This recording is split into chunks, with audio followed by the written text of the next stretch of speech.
Hello, नमस्कार। मैं doctor शोभित अग्निहोत्री इस समय थोड़े से लंबे अंतराल के बाद फिर आपके सामने आया हूँ। सेकेंड वेव कोविड की थोड़ी तीव्रता में कम हो गई है, मरीज कम आ रहे हैं, लोग थोड़े से रिलैक्स हो गए हैं, लेकिन ये रिलैक्स जो हो रहे हैं यही सबसे बड़ा खतरा है।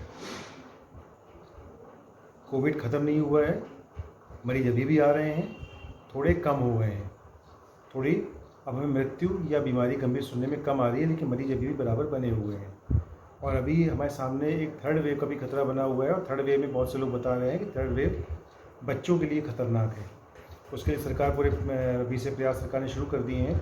जगह जगह इंटेंसिव केयर यूनिट बच्चों के लिए बनाई जा रही है और तैयारियाँ करी जा रही हैं, और सारे इंतजाम सरकार अपनी पूरी मुस्तैदी से कर रही है। सरकार की तरफ से कोई कमी नहीं है, लेकिन अब हमें भी अपनी तरफ से क्या मुस्तैदी करनी है वो हमें देखना है। हमने जो गलती सेकेंड वेव से पहले करी थी वो गलती हम फिर दोहरा रहे हैं। मैं कई बार देख रहा हूँ कि लोग फिर से मास्क उतार करके लापरवाह हो गए हैं और फिर से वही गलतियाँ कर रहे हैं जो उन्होंने सेकेंड वेव से पहले करी थी, जो दिसंबर में, नवंबर में, जनवरी में करी थी। वो गलतियाँ फिर शुरू हो गई हैं। ये गलतियाँ ना दोहराएं। कृपया करके मास्क बनाए रखें, मास्क पहने रखें, दूरी बनाए रखें। क्या हुआ है कि सेकेंड वेव में युवा वर्ग ने जो ध्यान नहीं दिया है तो अपने घरों के बहुत सारे बुजुर्गों को खो दिया है, और अब ये अगर अभी भी ध्यान नहीं देंगे तो अब अपने घरों के बच्चों को भी वो गंभीर बीमारी से ग्रसित करवा देंगे। तो कृपया करके भैया पूरी जिम्मेदारी से कोरोना के डिस्टेंस का, कोरोना के प्रतिबंधों का, कोरोना के नियमों का पालन करें। जहाँ तक हो सके अधिकतम सावधानी बरतें। कोरोना ख़त्म नहीं हुआ है।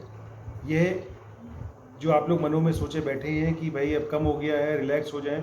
अभी आज ही मैंने एक लड़का देखा, करीबन 25-26 साल का लड़का था, बिना मास्क के घूम रहा था। मैं हमारे अस्पताल में ही घूम रहा था, अस्पताल के ओपीडी के अंदर खड़ा होकर के वो बिना मास्क के बातें कर रहा था। मैं थक चुका हूँ लोगों को समझा के, मैं परेशान हो गया लोगों को समझा के, ले लोग नहीं समझ रहे हैं।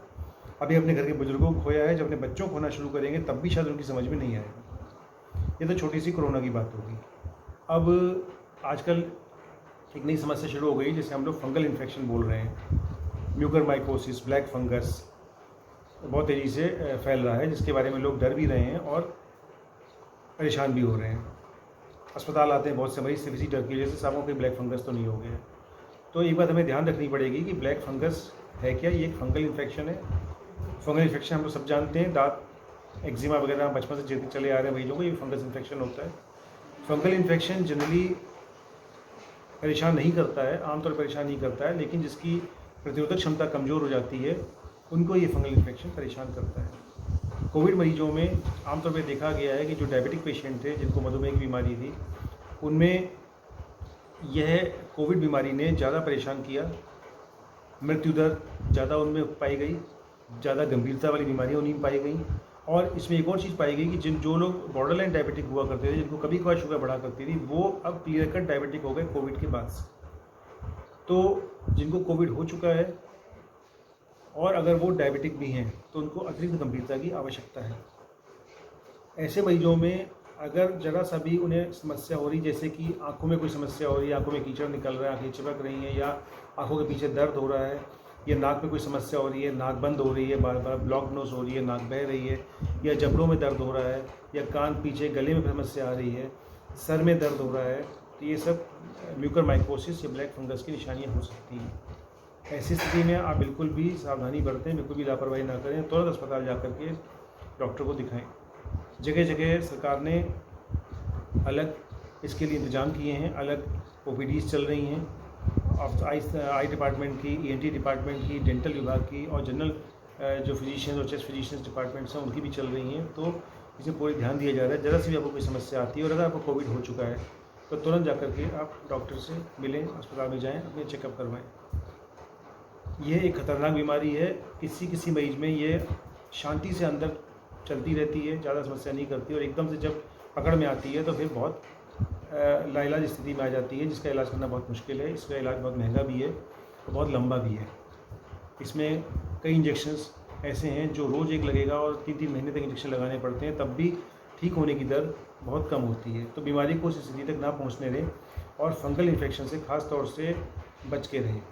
अपनी शुगर कंट्रोल रखें। अगर शुगर के मरीज़ हैं, डायबिटीज़ के मरीज़ हैं, तो अपनी शुगर कंट्रोल रखें। दवा नियमित रूप से लें, डॉक्टर को बताते रहें।